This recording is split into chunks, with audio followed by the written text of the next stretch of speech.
जी तो dear students, आज हम हाजिर हुए हैं इस टॉपिक के साथ कि प्रेजेंटेशन जो है एक रिसर्च प्रोजेक्ट की, वो हम किस तरीके से अच्छे तरीके से बना सकते हैं। उसके क्या सब सेक्शंस होने चाहिए स्लाइड्स के अंदर, किस तरीके से हमने डेवलप करना है। और इसके साथ साथ एंड पे हम कुछ जनरल चीज़ें पीपीटीज के बारे में भी देखेंगे कि कैसे आप अपने स्लाइड्स उनको अच्छे तरीके से सेट कर सकते हैं उसके डिज़ाइन और कलर के हवाले से।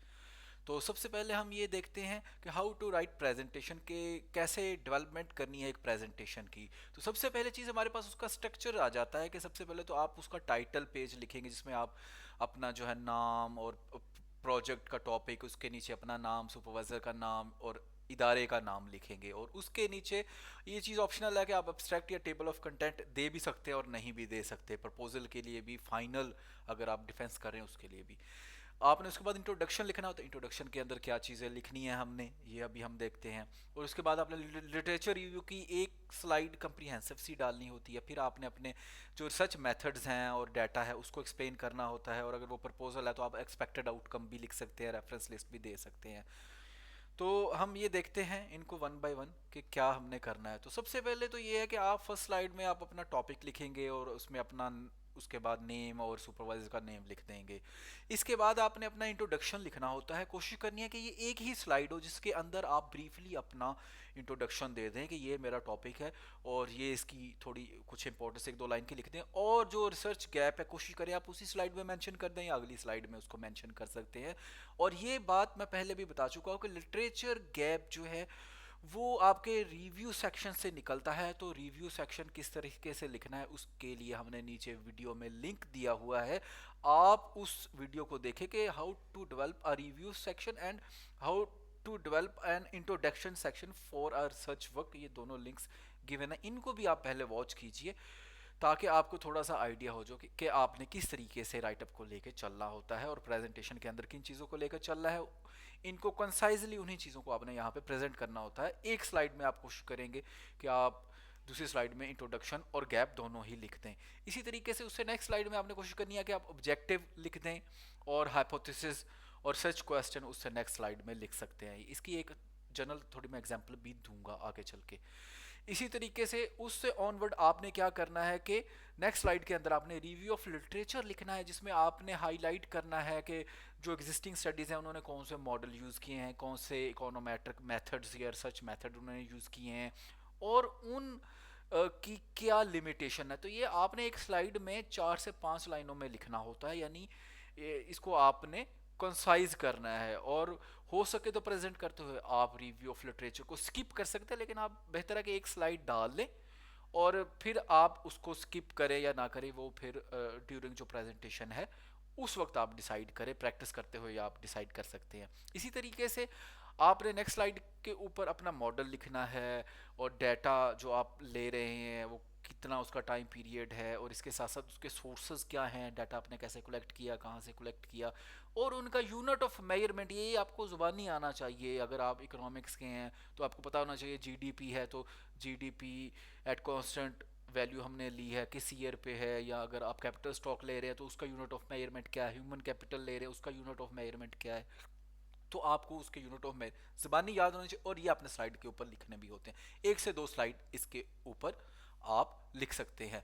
और आखिरी स्लाइड में आप प्रपोजल के लिए एक्सपेक्टेड जो भी मेथडोलॉजी है, ए आर डी एल लगा रहे हैं या आपने कोई सर्वे करना है, जो भी आपने मेथड यूज़ करना है उसको आप मेंशन कर देंगे। ये तो था प्रपोजल के लिए। अब यही सब सेक्शन मौजूद रहते हैं जब आप फाइनल डिफेंस में जाते हैं, तो उसमें कुछ चीज़ें जो हैं वो ऐड हो जाती हैं। और वो कौन सी चीज़ें ऐड हो जाती हैं फाइनल वाइवा के लिए, जब आप एस्टिमेशन करके रिजल्ट्स लिख लेते हो तो उसमें आपने उन सेक्शन के साथ साथ ये वाली स्लाइड ऐड करनी है जिसमें आप इकोनोमेट्रिक मेथड जो आपने अप्लाई की हैं उनको लिखेंगे, ए आर डी एल या जो भी आप मेथड लगा रहे हैं, और उनको थोड़ा एक स्लाइड के अंदर आपने एक्सप्लेन करने की कोशिश करनी है डिटेल्ड में। इसी तरीके से आपने जो है अपने मेन रिजल्ट्स उनके टेबल्स और उनकी इंटरप्रिटेशंस को रिपोर्ट करना होता है। फॉर एग्जांपल आप यूनिट रूट लगा रहे को integration V E C M, तो आपने इन टेबल्स को रिपोर्ट करना है यानी टेबल भी डालने हैं आपने, और इसके साथ साथ आपने इंटरप्रिटेशंस भी डाली है, लेकिन जाहिर है इंटरप्रिटेशन लेंथ ही नहीं, कॉन्साइज होनी चाहिए। यानी आप कोशिश करें कि अगर यूनिट रूट है तो उसको एक ही स्लाइड में उसकी इंटरप्रिटेशन आ जाए और उसी में उसका टेबल आ जाए। यही उसका हैक होता है।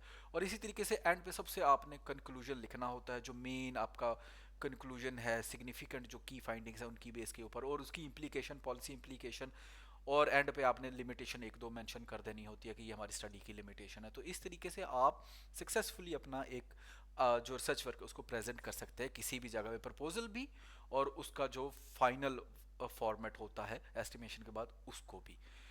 तो हम ये देख लेते हैं कि अगर आप ये चाह रहे हैं कि वाइवा के दौरान कुछ चीज़ें जो है आप वो बेहतर कर सके, तो उसके लिए ये कुछ पॉइंट्स हैं कि अगर आपसे सवाल एंड पे पूछा जाए, आपका वाइवा कंप्लीट हो गया है, तो आपने अगर सवाल समझ नहीं लगा तो आप उनसे कह सकते हैं कि मुझे ये सवाल समझ नहीं आया, क्लैरिफिकेशन आप उनसे मांग सकते हैं। इसी तरीके से अगर वो सवाल पूछ रहे हैं तो आपने काट के जवाब नहीं देना शुरू कर देना, ठीक है।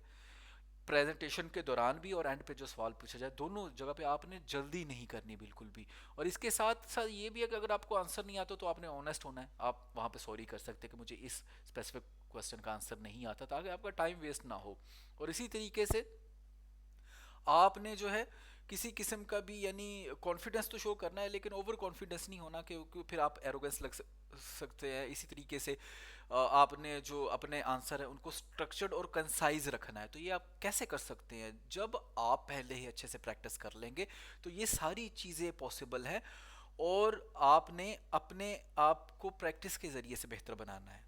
इससे नेक्स्ट हमारे पास ये है कि किस तरीके से आप एक जनरल जो है स्लाइड का राइटअप कर सकते हैं। तो आप अपनी स्लाइड को इस तरीके से लिख सकते हैं कि पहली स्लाइड में आप 4 से 5 लाइनें लिख दें, और यानी 4 से 5 लाइनें इस तरीके से लिखनी है जैसे ये यहाँ पे लिखी हुई है, कि आपने बड़ा ही कंसाइजली उसको एक ही स्लाइड में एक्सप्लेन कर देना, और कोशिश करें उसी स्लाइड के अंदर ही इस तरीके से आपके पास उसी में बैकग्राउंड को भी आप मेंशन कर दें। और ये भी थोड़ा ज़्यादा राइटअप है, यानी इससे भी ज़्यादा अगर कंसाइज हो सकता है तो आप लिटरेचर का पहली स्लाइड में ही बता, ये एक ही स्लाइड के अंदर मैंने इन दोनों चीज़ों को रखा है। आप अलग अलग भी कर सकते हैं, लेकिन इतना टाइम नहीं होता प्रेजेंटेशन में, तो बेहतर यही है कि आप पहली स्लाइड में इस तरीके से, इससे भी कम राइटअप में उन काम को प्रेजेंट कर दें। इसी तरीके से आपने मेन फोकस किस पे करना होता है, जो आपके रिसर्च के ऑब्जेक्टिव्स हैं, इनको आपने बड़े मतलब मॉडरेट और स्लो पेस के ऊपर बताना, और खुद से आपने प्रैक्टिस कर लेनी है कि इनका मीनिंग है क्या, यानी आपके क्या वेरिएबल है, जीडीपी के, एनर्जी यूज़ के, क्या यूनिट ऑफ मेजरमेंट। ये आपको यहाँ पे जब आप बता रहे हो तो जहन में आपको क्लियर होना चाहिए कि ये क्या चीज़ें हैं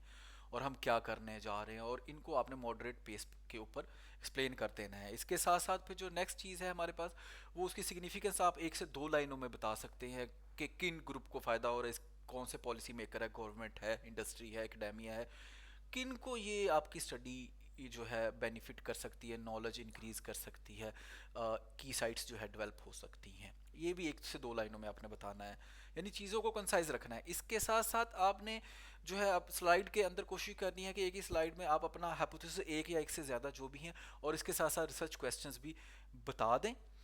और ये जाहिर है कि आपने जो भी रिसर्च क्वेश्चन डेवलप करने वो आपके ऑब्जेक्टिव से अलाइन होने चाहिए। इससे नेक्स्ट हमारे पास ये है कि अगली उससे स्लाइड पे आप रिव्यू ऑफ लिटरेचर को बता भी सकते हैं और नहीं भी बता सकते। मैंने यहाँ पे स्किप किया है, आप एक स्लाइड लिख सकते हैं और उसके अंदर जो है रिसर्च गैप को मेंशन कर सकते हैं, या मॉडल जो यूज़ हुए हैं उनको भी आप मेंशन कर सकते हैं। तो इससे नेक्स्ट स्लाइड हमारे पास होगी मॉडल एंड डाटा की। आप इसको अलग अलग भी बना सकते हैं कि पहले डाटा और वेरिएबल कंस्ट्रक्शन बता दें और फिर मॉडल बता दें, या आप साइमल्टेनियसली मॉडल बता दें और डाटा और उनके सोर्सेज बता दें। तो हमने यहाँ पे मॉडल और डाटा को कंबाइन किया है कि फॉर एग्जांपल हमारे पास ये एक मॉडल है जिसमें जो पोल्यूशन है वो इन दो वेरिएबल पे डिपेंड कर रही है, अर्बनाइजेशन और रीन्यूएबल एनर्जी के ऊपर। तो आपने इनके जो है डेफिनेशन और यूनिट ऑफ मेजरमेंट बता देनी है कि CO2 जो है ये जो है पोल्यूशन के लिए यूज़ कर रहे हैं हम, यू जो है ये अर्बनाइजेशन है और इसको मेजर किया जा रहा है अर्बन पॉपुलेशन के थ्रू, और रीन्यूएबल एनर्जी जो है ये मेजर की जा रही है percentage of total energy in kiloton of oil equivalent. तो ये जो भी डेफिनेशन होती है जिस भी सोर्स से आप ले रहे हैं WDI वगैरह से, वहाँ पे ये गिवन होती है। तो आपने इसको एक्सप्लेन कर देना है, और साथ में आप बता सकते हैं कि हम इनका जब नेचुरल लॉग ले लेंगे तो ये जो कॉफिशेंट है ये हमें शॉर्ट रन या लॉन्ग रन ये जो कॉफिशेंट्स हैं उनको हम एस्टिमेट कर सकते हैं अपनी इकोनोमेट्रिक मेथडोलॉजी के ज़रिए से। इसी तरीके से आपने जो डाटा है वो 30 से 35 साल का लेना होता है, तो आप बता सकते हो कि हमने WDI से डाटा लिया है और ये 1990 से 2024 तक है। जहाँ तक भी आपने डाटा लिया उसको आपने मेंशन कर देना होता है। ये स्लाइड के हवाले से मैं बात करूँ कि चीज़ें कंसाइज रखनी है। और अगर आप प्रपोजल का कर रहे हैं तो इकोनोमेट्रिक मेथोडोलॉजी बताने के बाद आपका प्रपोजल का जो डिफेंस है वो कंप्लीट हो जाता है, और जिसमें आपने बता देना होता है कि ये हमारी एक्सपेक्टेड मेथोडोलॉजी है, हम यूनो रूट लगाएंगे और जो है जो हैंसन को इंटीग्रेशन लगाएंगे, ARDL लगाएंगे, जो भी आप मेथड लगाने जा रहे हैं वो आप यहाँ पे लिख देंगे। तो उनको मेंशन करके आप जो है प्रपोजल को कंप्लीट कर सकते हैं। लेकिन अगर आप फाइनल डिफेंस दे रहे हैं तो जाहिर है कि इससे नेक्स्ट स्लाइड के अंदर आप फिर इनके रिजल्ट्स के ऊपर भी चले जाएंगे। यहाँ पर ये बात काबिल ज़िक्र है कि जिन लोगों ने ये टेस्ट डेवलप किया है, आप उनके आर्टिकल मेन को यहाँ पे साइट कर सकते हैं कि ये जोहानसन 1990 के अंदर जोहानसन एंड जूलियस ने इसको प्रपोज किया, तो एक दो लाइनों में उस मेथोडोलॉजी को यहाँ पे साइट किया जा सकता है। इसी तरीके से हमारे पास अगर फाइनल डिफेंस आप दे रहे हैं तो फिर रिजल्ट्स को भी आप शामिल कर लेंगे, रिजल्ट और कंक्लूजन दोनों आ जाएंगे। तो रिजल्ट्स के अंदर सबसे पहले तो आप टेबल्स उनके ऐड करेंगे और उनके साथ साथ हर एक की इंटरप्रिटेशन कोशिश करनी है कि एक ही स्लाइड के अंदर ये चीज़ें कवर हो जाए, कंसाइज हो जाए और बाकी चीज़ें आपको ज़ुबानी आती हों। तो ये एक बेहतर तरीका कार हो, इसकी जब आप प्रैक्टिस करेंगे तब आप कर सकते हैं। फॉर एग्जांपल हम अज्यूम कर रहे हैं कि आपने यूनिट रूट टेस्ट लगाया है, जोहानसन और vector arrow correction model use किया है, ये जो भी आप लगा रहे हैं इनके टेबल एक एक स्लाइड के ऊपर और उसी के अंदर ही आपने इंटरप्रिटेशन की कोशिश करनी है, ताकि वो चीज़ें रशी ना हो जाए और कुछ रिजल्ट्स आपको ज़ुबानी भी आने चाहिए। कोशिश आपने करनी है कि VECM और कॉजैलिटी रिजल्ट्स को आप थोड़ा ज़्यादा टाइम दें एक्सप्लेनेशन में, और यूनिट रूट टेस्ट और को इंटीग्रेशन टेस्ट के रिजल्ट्स को रिपोर्ट करके एक दो लाइनों में आप आगे चले जाएं। यानी इंटरप्रिटेशन VECM की और कॉजैलिटी की ज़्यादा आप करें। इसी तरीके से आप अगर आपने कोई एक दो रिव्यू आर्टिकल जो इस टॉपिक से रिलेटेड है उनके रिजल्ट को अपने रिजल्ट से कंपैरिजन कर सकते हैं साइट करके कि हमारे जो रिजल्ट है for example Lee et al के साथ जो है वो मिलते हैं या उनसे ज़रा कॉन्ट्राडिक्टरी आए हैं, अगर उन्होंने भी इसी रीजन को लेके जो है स्टडी किया हुआ है। तो इस तरीके से एक दो स्टडीज़ के साथ जो रिसेंट है आप अपना कंपैरिजन कर सकते हैं। सबसे एंड पे आपने कंक्लूजन लिखना है और कंक्लूजन में जो की फाइंडिंग्स हैं उनको कंक्लूड करना है, और इंटरप्रिटेशन को रिपीट नहीं करना होता कि आपने दोबारा से इंटरप्रिटेशन यहाँ पे लिख देनी, बल्कि आपने उससे कंक्लूजन निकालना होता है कि ये हमारे मेन सिग्निफिकेंट वेरिएबल है और ये हमारा मेन रिजल्ट है। उनको कंक्लूडिंग रिमार्क्स के अंदर आपने लिख देना होता है की फाइंडिंग्स की बेस के ऊपर, और उसके बाद आपने उन्हीं की बेस के ऊपर जो भी इन्वॉल्व स्टेक होल्डर हैं, जैसे गवर्नमेंट के लिए क्या पॉलिसी रिकमेंडेशन है, पब्लिक के लिए क्या है, एकेडमिक के लिए क्या कंट्रीब्यूशन है, वो आप पॉलिसी रिकमेंडेशन अपनी जो की फाइंडिंग है जो सिग्निफिकेंट है उनकी बेस के ऊपर आपने लिखना है, और जनरल पॉलिसी सजेशन नहीं देनी कि आपने कोई वेरिएबल लिया ही नहीं या आपके वो रिजल्ट ही नहीं है लेकिन आप वो पॉलिसी सजेस्ट कर रहे हो। फॉर एग्जांपल आपने एजुकेशन का वेरिएबल लिया, वो इनसिग्निफिकेंट है, तो आप वहाँ पर फिर ये नहीं लिखेंगे कि एजुकेशन को बढ़ाना चाहिए, क्योंकि आपके मॉडल के अंदर तो वो इनसिग्निफिकेंट है। तो आप ये चीज़ अपनी राय से नहीं कहेंगे बल्कि जो आपकी की फाइंडिंग है उनकी बेस के ऊपर आपने कहना है। यानी fact based, data driven based जो भी एनालिसिस आपने किया है, तो फैक्ट बेस्ड जो आपने डाटा बेस्ड सजेशन है उसी को यहाँ पे पॉलिसी में सजेस्ट करना है। एक लेमैन की तरह आपने राइट अप नहीं करना। इसी तरीके से सबसे आखिरी चीज़ जो आप लिखते हैं अब अपने इस स्लाइड के अंदर या प्रपोजल के अंदर भी, वो उसकी लिमिटेशन होती है कि आपने अगर कोई मेथड जो है यूज़ नहीं कर सकते या किसी ईयर का डाटा कम था, और ये बेसिकली इसको दो यानी एरर ऑफ ओमिशन और एरर ऑफ कमीशन इन चीज़ों को कहा जाता है। एरर ऑफ ओमिशन ये होती है कि अगर आपने कुछ ओमिट कर दिया है अपने एनालिसिस के अंदर, या एरर ऑफ कमीशन ये है कि कंप्यूटिंग कोई एरर है, आप जो एस्टिमेशन करते हो कोई आ गई है या उसकी जो भी वजूहत है, तो आप उन चीज़ों को मेंशन कर सकते हैं कि ये हमारी लिमिटेशन है डाटा कलेक्शन के हवाले से या डाटा ट्रांसफॉर्मेशन के हवाले से। तो ये सारी चीज़ें हो सकती हैं, इनको आप एक से दो लाइनों में मेंशन यहाँ कर सकते हैं, और इस तरीके से आपका जो डिफेंस है कंप्लीट वो सक्सेसफुल हो जाएगा। इसके साथ साथ अब हम ये देखते हैं कि अगर हम एक स्लाइड बनाना चाह रहे हैं, तो मैं यहाँ पे ये चला गया तो पावर पॉइंट को हम खोल लेते हैं, तो कैसे एक न्यू जो स्लाइड है उसको हम बना सकते हैं। तो हमारे पास यहाँ पे एक स्लाइड है, तो यहाँ पे मैंने फॉर एग्जांपल लिखा है टाइटल, और यहाँ पे आप जो जाहिर है कि आप अपना वो चीज़ों को पेश कर सकेंगे इन सेक्शंस को जैसे मैंने डेवलप कर रखी है, तो इनको कैसे आप बेहतर बना सकते हैं। देखिए, सबसे हमारे पास सबसे पहले ऑप्शन है यहाँ पे डिज़ाइन का। तो आप अपनी स्लाइड का डिज़ाइन चूज़ करेंगे। तो डिज़ाइन में ये देखें, बड़े डिज़ाइन है, आपने ये देखना है कि डिज़ाइन इस तरह का ना हो, जैसे ये डिज़ाइन है, ये बड़ा मतलब मुश्किल इसलिए हो जाएगा कि इसमें आपका नज़र नहीं आए। कोशिश करनी है जिसमें आप जो राइटअप कर रहे हैं ना वो बड़ा वाजे नज़र आए, आपको जो अच्छा लग रहा है, लेकिन आपने कोशिश करनी है कि आपका जो भी प्रेजेंट करना चाह रहे हैं वो कंटेंट सिग्निफिकेंट हो एज कम्पेयर टू कोई आपके स्लाइड के डिज़ाइन देखता रहे। तो ये डिज़ाइन के अंदर ऑप्शन मौजूद है। इसके साथ साथ ये वाले भी डिज़ाइन हमारे पास वेरिएंट्स मौजूद हैं उसके, जिसमें आप इनको क्लिक करके ज़रा थोड़ा और बेहतर कर सकते हैं अपने राइटअप के हवाले से और स्लाइड्स को। ये तो डिज़ाइन का फंक्शन। इसी तरीके से ट्रांजिशन भी होती है कि आपकी जो स्लाइड्स हैं, फॉर एग्जांपल मैं यहाँ पे एक और स्लाइड ऐड कर लेता हूँ, तो ये अपीयर कैसे होंगी, तो ये इनके स्टाइल होंगे। हर एक के लिए आपको क्लिक करना पड़ेगा, यानी आप क्लिक इसके ऊपर क्लिक करेंगे और फिर उस डिज़ाइन को इम्पोज करेंगे, तो इस तरीके से, और इसको भी इस तरीके से। और ये 3-4 इसकी वेरिएशंस हैं जिनको आप ट्राई कर सकते हैं किस तरीके से आपकी अगली अगली स्लाइड आए। हर एक स्लाइड के लिए आपको ये करना पड़ेगा। लेकिन इसके साथ साथ एक और फीचर भी है ट्रांजिशन के आगे, और वो एनिमेशन होता है। एनिमेशन ये होती है कि फॉर एग्जांपल आपका ये जो आप लाइनें लिख रहे हैं, या अल्फाज हैं या सेंटेंसेस हैं या कोई भी पिक्चर भी हो सकती है, तो वो कैसे अपीयर हो, वो आपके क्लिक, यानी आप जब एरो क्लिक करेंगे नेक्स्ट का तब अपीयर होगी। तो वो क्या करना है आपने, यहाँ पे कर्सर को रखने के बाद आप फॉर एग्जांपल चाह रहे हैं कि ये शेप इसकी आए इस तरीके से, तो ये इस तरीके, जब आप एरो को क्लिक करेंगे कीबोर्ड के ऊपर तो इस तरीके से अपीयर होगा। और इसी तरीके से आप जो है इनको डिफरेंट डिज़ाइन दे सकते हैं, ये इस तरीके से पेयर। अब मैं इसको खोल के भी दिखा देता हूँ कि ये मैं कैसे कर रहा हूँ। ये देखिए, ये स्लाइड के जो मैंने चूज़ किया था वो आया। फिर जब मैं इस एरो को, ये जो 4 एरोज बने उनमें से एक को जब क्लिक कर रहा हूँ नीचे वाले को, तो ये इस तरीके से अपीयर हुआ है। यानी आप 1 बाय 1 इसको अपीयर कर सकते हो और फिर ये आ जाएगा। और इस तरीके से आप एवरी नेक्स्ट जो जो भी आपने लिख रखा है वो इस तरीके से अपीयर होता है। तो ये एनिमेशन के अंदर आ जाता है। ट्रांजिशन में स्लाइड्स का है, एनिमेशन के अंदर ये जो आपने राइटअप किया कर रखा उसकी सेटिंग हो सकती है।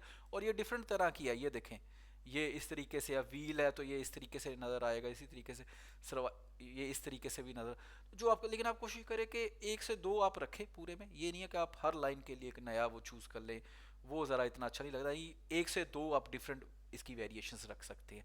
इसी तरीके स्लाइड शो के हवाले से भी हो सकता है कि आप स्लाइड शो करना चाह रहे हैं, तो एक तो यहाँ पे ये नीचे क्लिक होता है, इसको आप कर दे तो स्लाइड शो होना शुरू हो जाती है वो वाली करंट। लेकिन यहाँ पे भी स्लाइड शो में भी अगर आप बिगिनिंग से शुरू करना चाह रहे हैं तो फ्रॉम बिगिनिंग कर दें तो वो स्टार्टिंग वाली स्लाइड आ जाएगी, ठीक है, और एस्केप दबाएंगे तो आप वापस आ जाएंगे। और या अगर आप करंट स्लाइड से करना चाहते हो तो आप इस पर क्लिक कर दें तो वो करंट स्लाइड से शुरू कर देगा। तो ये दोनों मेथड है, यहाँ से भी आप कर सकते हैं और यहाँ से भी आप इसको कर सकते हैं। तो ये सारी जो चीज़ें हैं। इसी तरीके से डिज़ाइन के अंदर भी आप स्लाइड के डिज़ाइनर में ये जो कोने पे बना हुआ है यहाँ पे भी जाके इसके डिज़ाइन को यहाँ पे जनरेट हो जाते हैं डिफरेंट डिज़ाइन ना। अभी वो जनरेट नहीं कर रहा लेकिन ये जनरेट भी कर देता है डिफरेंट तरह के डिज़ाइंस। तो यहाँ से भी आप ये देखें, अभी मैंने उसको सेलेक्ट किया तो डिफरेंट डिज़ाइन, इनको भी आप चूज़ कर सकते हैं। लेकिन अगेन कि आपने वो डिज़ाइन रखने हैं जो आपके राइटअप को कॉम्प्रोमाइज़ ना करें। जैसे ये वाला आप कॉम्प्रोमाइज़ कर रहा है, वो पीछे ABCD नज़र आए, इस तरह के नहीं बल्कि इस तरह के, यानी वो आपको कुछ डिज़ाइन बना के भी दे देगा। आपकी हर स्लाइड के हवाले से भी आप कर सकते हैं, सारे के ऊपर भी आप अप्लाई कर सकते हैं। तो अगर आप किसी को पर्टिकुलर डिज़ाइन देना चाह रहे हैं स्लाइड को इस तरीके से तो वो भी आप कर सकते हैं। और यहाँ पर फिर फाइल में जाना है और फिर यहाँ पे आप उसको सेव कर सकते हैं। जब आप उसको पहली दफ़ा सेव करेंगे तो वो आपसे पूछेगा कहाँ रखना है, तो आप उसको अपने डेस्कटॉप पे PC के ऊपर कहीं पे भी उसको, या मैं डेस्कटॉप पे रख रहा हूँ, इसका मैं नाम PPT रख रहा हूँ, आप इसको सेव कर सकते हैं और जब मर्जी चाहे आप इसको खोल के प्रेजेंट कर सकते हैं। यहाँ से आप बंद कर सकते हैं और आप देख सकते हैं कि ये यहाँ पे PPT के नाम से सेव है और इस तरीके से आप प्रेजेंट कर सकते हैं।